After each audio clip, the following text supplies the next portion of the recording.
Bem, meus amigos, sejam muito bem-vindos a mais uma edição do programa Saudações, comigo, Moreira Serra. Eu quero agradecer a todos vocês que têm nos acompanhado pelas redes sociais, que têm nos acompanhado pelo vídeo, pela telinha da Band TV aqui em São Luís, e, sobretudo, a todos vocês que têm encaminhado suas mensagens, suas sugestões, suas críticas. Agradecer a tropinha do programa, ao Ian, à Clícia, que tem feito um trabalho fenomenal, dois jovens que têm feito um trabalho fenomenal com a gente, e a participação sempre do meu amigo Carlos Nina, que está conosco aqui no programa, fazendo às vezes de entrevistador, de entrevistado, de debatedor no programa, e também ao querido amigo Ted Anderson, coordenador do Grupo Saudações. Ted, um forte abraço a você, ao Vital, a todo mundo que apoia esse novo momento que a gente tem, digamos assim, realizado no ano de 2024. Um abraço para o meu irmão Zé Saraiva Júnior, que apresentou o programa na semana passada junto com o procurador do Conselho Regional de Engenharia e Arquitetura. Bem, a entrevistada de hoje, a pessoa que vai bater um papo com a gente aqui, é uma pessoa muito querida, tem um trabalho que eu jamais imaginei que existisse, mas existe. Ela própria vai dizer qual é. Tá? É a professora Maria Alice Bogea Prazeres, tá? Que é presidente, é gestora. Ela vai explicar como é que é isso, da Associação Uma Sol, que faz um trabalho assim fantástico de apoio a pessoas que têm familiares internados num dos maiores hospitais de São Luís, público aqui, o Socorrão 2. E comigo o doutor Carlos Nina. Seja muito bem-vindo e faça as honras da casa. Moreira, eu só tenho a agradecer mais uma vez a participação nos Saudações e, acima de tudo, pela presença da professora Alice Prazeres, pelo belíssimo trabalho que ela realiza. É verdade. Você sabe que há muito tempo nós já vemos tentando trazê-la para uma entrevista e nos programas que você sempre comanda, e finalmente essa oportunidade surgiu. Eu sei que você hoje já não está na presidência, mas continua num cargo de direção e conhece muito bem a instituição. Tenho certeza que vai levar uma informação importante para a sociedade que desconhece a grandeza desse trabalho, a beleza desse trabalho, o resultado desse trabalho, e com certeza vai se sensibilizar, talvez até para contribuir com ele. Por isso, eu gostaria que a professora Alice Prazeres ela se apresentasse brevemente. Nós vamos conversar mais sobre você no segundo bloco, mas agora você falasse também o que é a Uma Sol. Então, boa tarde a todos que estão aqui conosco no programa Saudações. Agradecer ao Moreira Serra pela oportunidade, ao doutor Nina também aqui conosco. O meu nome é Maria Alice, eu estou na gestão administrativa do Instituto Uma Sol, que é um projeto que inicialmente nós começamos em acolher familiares que acompanham paciente no Socorrão 2, né? Primeiramente, nós pensamos só em paciente no Socorrão, no UTI, ala amarela e ala vermelha. Mas depois nós fomos observando que dentro das enfermarias também o nosso trabalho seria fundamental. E com isso nós ampliamos o nosso trabalho naquela área, naquela espaço geográfico, também já atendendo outras necessidades também da localidade, até por questão de não termos um aparelho público, né, ali que pudesse atender as demandas daquela comunidade. Então, não se trata de um órgão público. Não se trata de um órgão público. Nós temos uma instituição privada. Nós temos os nossos sócios mantenedores, mas o grande movimento da nossa instituição é a própria comunidade, porque hoje nós temos um movimento muito forte, oriundo das formações dadas às mulheres, que são a nossa formação dentro do artesanato. Então, esse aí já cobre bastante, porque a gente está em vários espaços comercializando esses produtos, né, e fazendo essa escoação da melhor forma. E também os nossos eventos promocionais. Temos Uma Folia, que é uma parceria com a Associação dos Magistrados, o nosso baile de carnaval, que acontece no pré-carnaval. Temos uma parceria também com o Detran, na participação no Arraial, né, da cidade, lá no Detran. E temos também uma parceria forte com Esquina da Arte, que é um conjunto de esquineiras onde nós temos o nosso assento, né, como uma instituição de responsabilidade social, liderada pela doutora Liana Pioski, né, ela que é a nossa coordenadora nesse momento, e também a própria igreja, que é um dos vínculos que a casa tem, que nos apoia assim, integralmente. Qual é a atividade, assim, especificamente, qual é a atividade da instituição? Concretamente, o que a instituição faz? A instituição faz, primeiramente, esse acolhimento de mulheres, né? Porque inicialmente nós pensamos até em acolher homens e mulheres, mas nós vimos que quem acompanha pacientes no hospital são mulheres. Então, nós mudamos a rota, né, do atendimento, então atendemos mulheres de qualquer município, qualquer estado, né? A nossa casa ela já tem um alcance nacional, porque nós já atendemos pessoas de outros estados, né? E temos também lá hoje o Centro de Formação Profissional, que é vinculada ao trabalho da profissionalização, geração de emprego e renda para a comunidade, e também atendimento às crianças e adolescentes, que é com música e o esporte de judô. Então, as pessoas atendidas não são os pacientes, são os acompanhantes dos pacientes que vêm de outros lugares ou até da própria cidade de São Luís? Sim, são os acompanhantes do paciente, né? Enquanto o paciente está lá, eles estão na casa, porque elas ficavam muito vulneráveis, né? Então, elas têm essa casa, né, toda encaminhada pelo Socorrão, tem uma guia de acompanhamento, porque quando nós também iniciamos em 2012, o nosso plano de gestão foi construído juntamente com o Socorrão 2, então tem todo um protocolo de atendimento a essa mulher e também de assistência, né? Porque, às vezes, o acompanhante, ele está tão doente quanto o paciente, né? Sim. O acompanhante. Então, a gente também vai ajudando nesse sentido, ajudando também na conversa dos interiores de sua origem, buscar a Secretaria de Assistência, porque tem muito tratamento fora de domicílio, que às vezes as pessoas não chegam com dignidade aqui em São Luís, então a gente faz essa ponte também, né, para poder garantir esses direitos essenciais à saúde, porque a gente sabe que dentro dessa promoção à saúde de deslocamento tem um custo. E esse custo ele precisa também estar vinculado ao município de origem. Nós fazemos aqui a nossa parte, mas nós também temos esse interesse da formação política das pessoas, né? Do acesso às políticas públicas. Então, é uma coisa que a gente luta muito assim, nessa conversa com as pessoas que a gente acompanha. Mas tem algum partido político, alguma instituição pública financiando a instituição? Não somos vinculados a nenhum partido político, né? A gente faz um trabalho político, porque somos cidadãos, né? Mas não partidário. Não partidário, né? E aí a gente tem os nossos sócios mantenedores pontuais, né? Que a gente sempre pode contar, desde do início do nosso trabalho, como a Marco Polo, que foi uma parceria incondicional, Comercial Rolf, Centro Elétrico, Potiguar, né? Então, são instituições que, para nós, fazem a ancoragem do nosso projeto. Né? E não condicionam absolutamente a nada essa... Não. Agora, eu pergunto, mas não há uma tentação política, não há candidatos, não há pessoas que procuram lá, tentando um lugar debaixo desse guarda-chuva?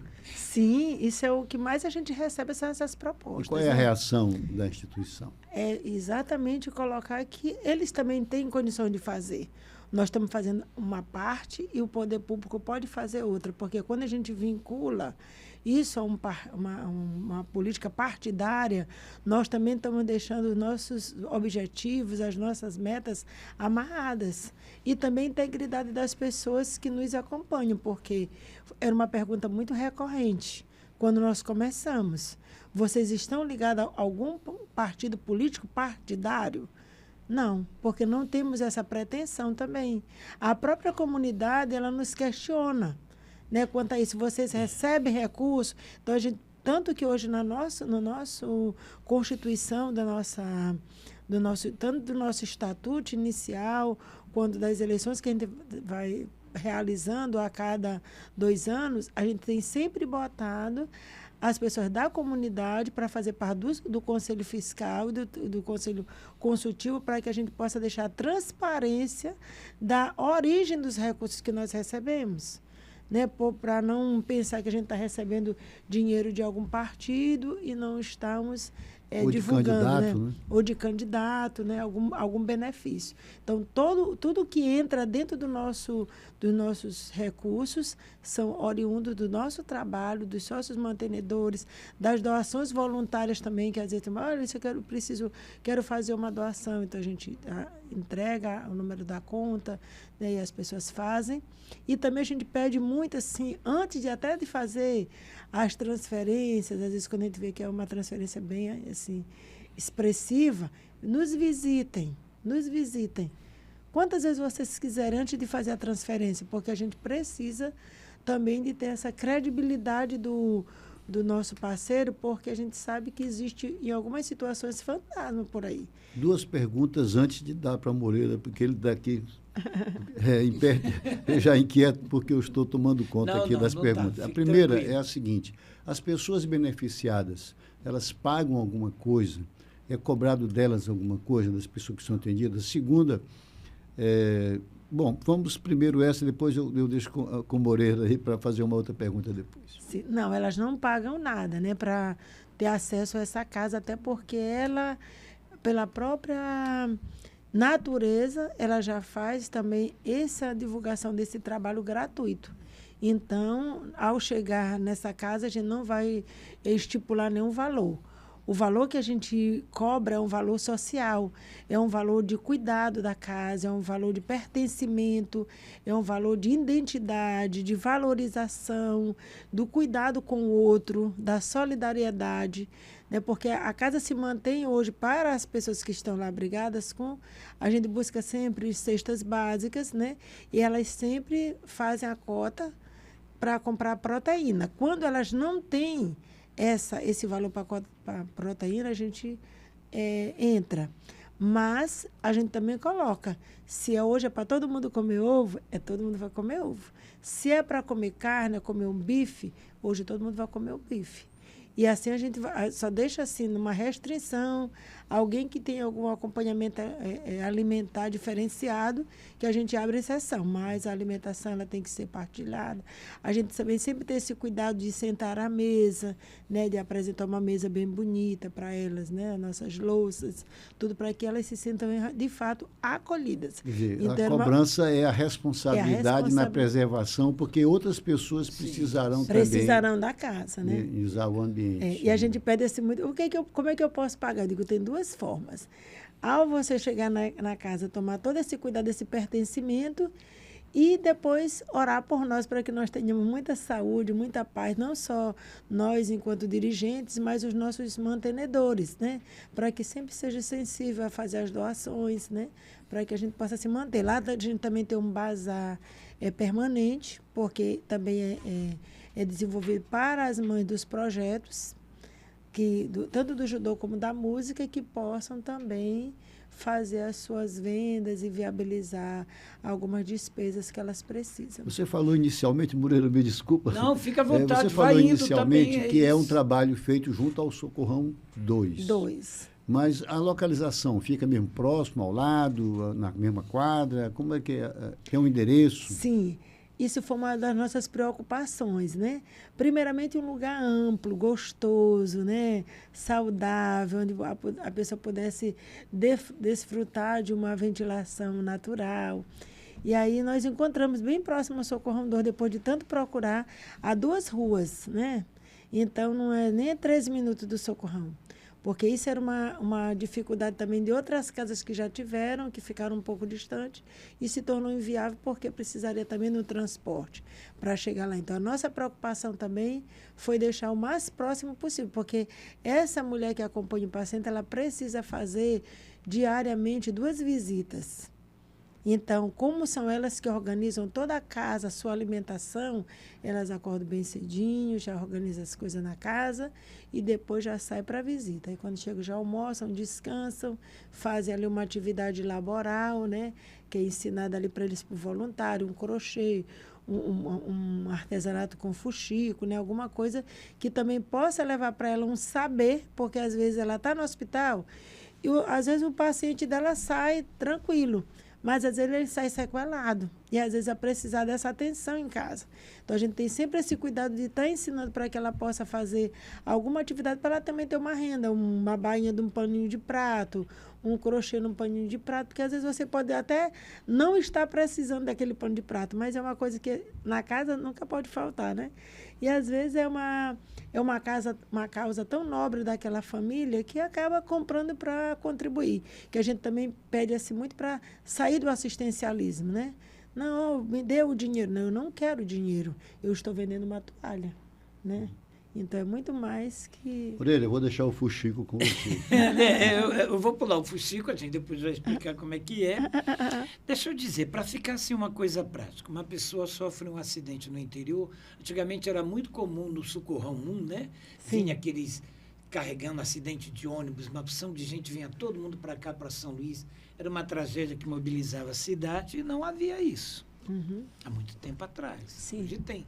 Mas como é que se dá o casamento, embora o município não está ajudando, ele está permitindo que vocês realizem um trabalho de enorme reconhecimento, de uma ação muito espetacular, muito importante, com resultados muito, digamos assim, muito importantes, porque as pessoas se sentem bem acolhidas. Eu já dormi durante 2 meses. Foram 4 meses que meu filho esteve internado no Presidente Dutra e não foi permitido a gente estacionar dentro.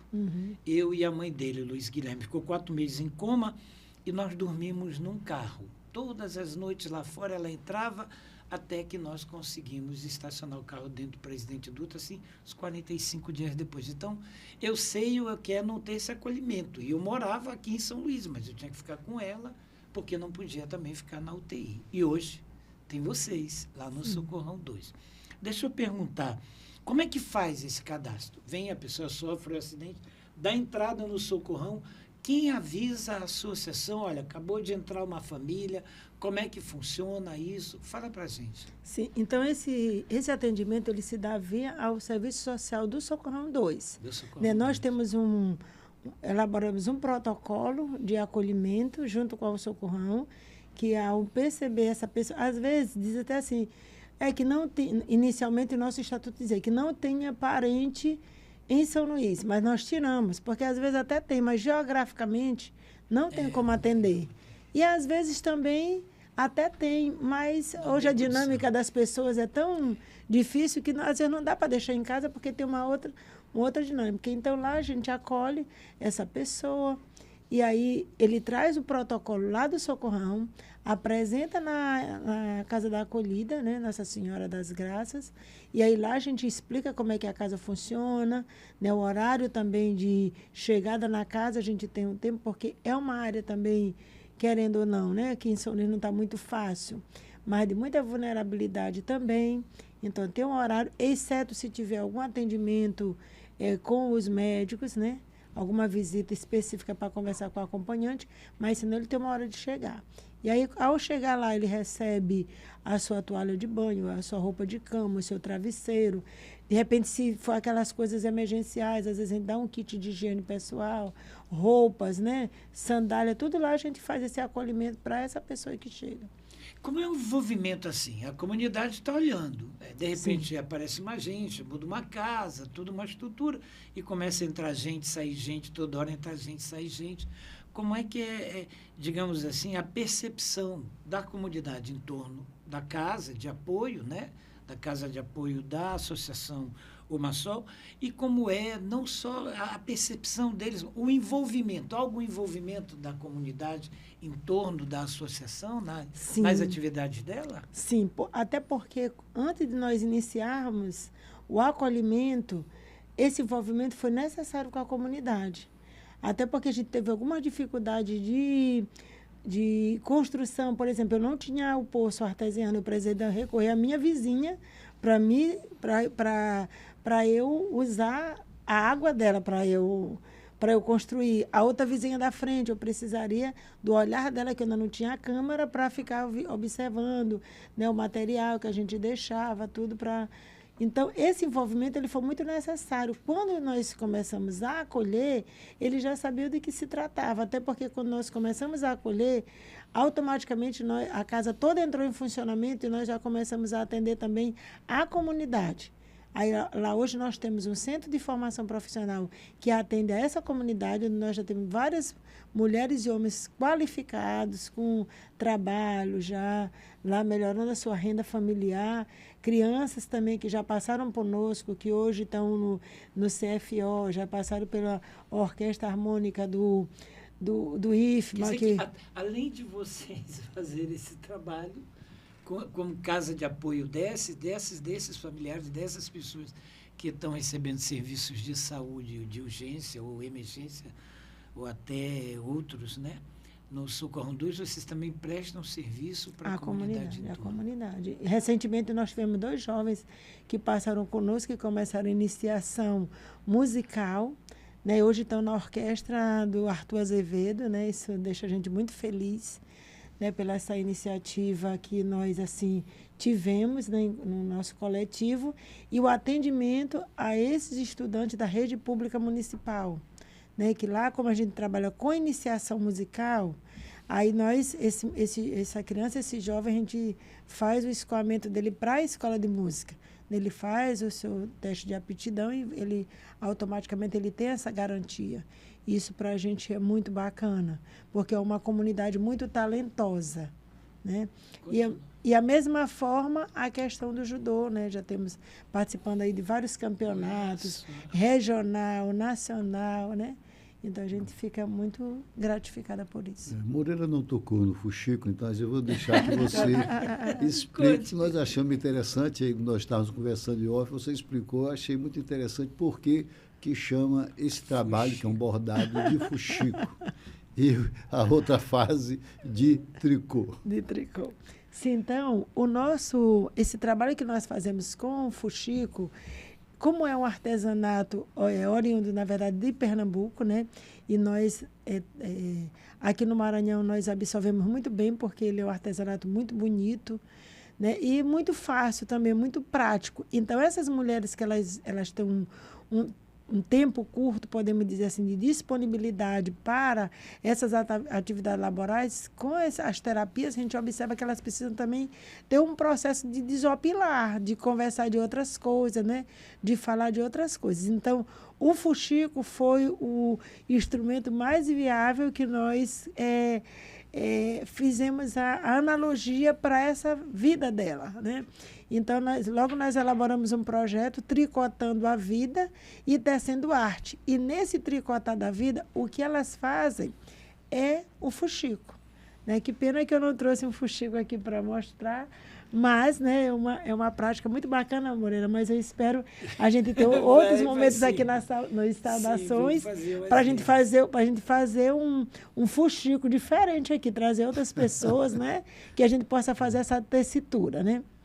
Mas esse tricotando a vida e tecendo arte é exatamente o momento que essas mulheres, né, elas se encontram no seu espaço para conversar sobre as suas superações, as suas dificuldades, as suas esperanças, né, e também as suas necessidades, né?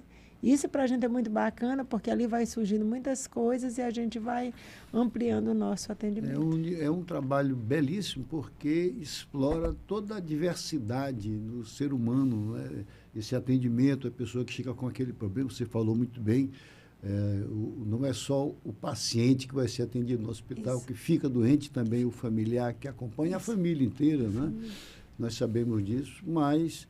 vocês, então, dão um atendimento de uma dimensão, eu diria mesmo, universal, do corpo e da alma da pessoa. A gente vai continuar no próximo bloco, que vai para o YouTube, tanto esse bloco agora, esse aqui agora, como o próximo estarão no YouTube. Sim. Então, deixa eu dizer para você que está assistindo para a gente, não perca o próximo bloco, a gente vai encerrar a nossa participação aqui na telinha da Band, o Ian já avisou a gente, Eu quero agradecer muito a sua presença, professora, aqui no programa. Professora Maria Alice Bogé, prazeres da Umasol. Ao menos um minutinho, só para dizer um alô para o pessoal da Band e dizer que vai estar no próximo bloco. Vamos lá, no YouTube? Vamos. Então, gente que nos acompanha aí pelo canal da Band, né, uma satisfação estar aqui. Que bom que vocês nos escutaram um pouco. E nos escutem, né, nos acompanhem no próximo bloco, né, Moreira? Tá certo. Tem mais novidades aí pra gente, tá bom? Sim, tem coisa para contar, inclusive a participação com o Poder Judiciário do Maranhão. Tem muita coisa boa que está acontecendo aí. Doutor Carlos, muito obrigado. A gente volta já um instante só. Ian, a você, telespectador da Band, muito obrigado pela sua participação. Muito obrigado pela sua participação e, sobretudo, pelas críticas que tem feito, pelas opiniões, pelas sugestões. E não perca, @programa Saudações no Instagram. É só clicar @programa Saudações no Instagram e até o próximo domingo pela Band. Mas agora a gente vai para o YouTube. Até mais.